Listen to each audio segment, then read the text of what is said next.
What's up mga boy, mga go? It's your boy B and welcome to my channel.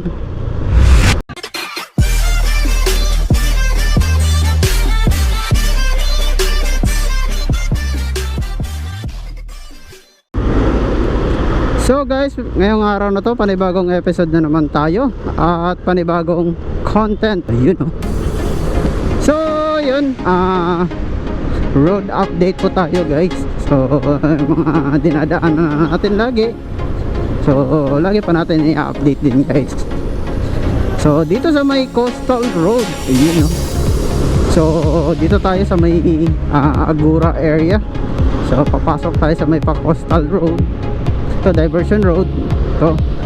So bago po in-install yung street light. So may in-install po silang street light. Unahan natin itong truck na to kasi pakurbada dito eh.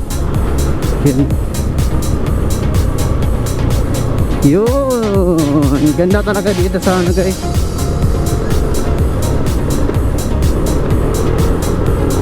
So ito pa yung street light. So hindi pa siya tapos guys kasi wala pa yung ilaw mismo. So ayan, nakikita nyo naman siguro. At ang ganda ng view dito. Ayan oh. Medyo pangit lang yung ano guys, itong daanan parang hindi pantay, or siguro dahil sa mga dumadaan na truck. Kasi halos araw-araw truck po yung dumadaan dito. So mga malalaking sasakyan. Pero ito napansin nyo, mas lalong gumanda no, nilagyan nila ng street light. Yun. So ito hindi pa tapos at kasalukuyan ginagawa pa, pero wala tayo nakikitang nang gagawa. So yan guys, update ko lang sa inyo.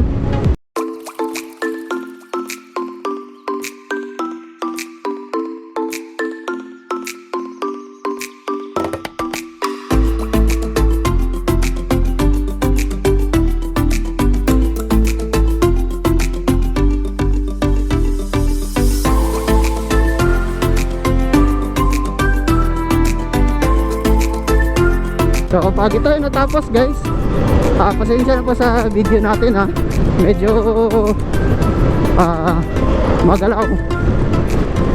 Wala kasi tayong stabilizer. Wala kasing stabilization tong ano natin guys, tong camera natin. So yan guys, yan po yung street light. Nakikita nyo.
So hanggang dito po yung ano nya guys,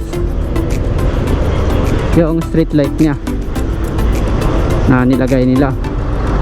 So maganda na to pag ano na guys, pag natapos.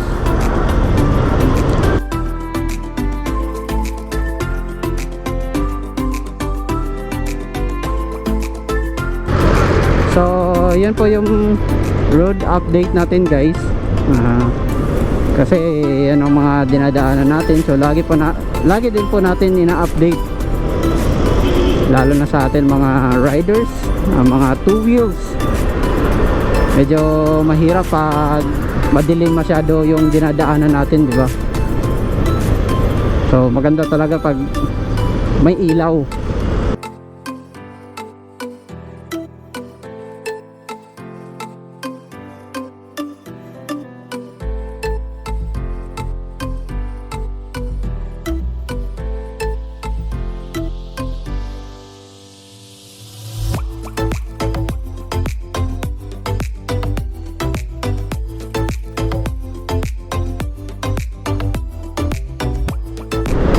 So yun lang po guys, hanggang dito na lang po tayo sa episode na to.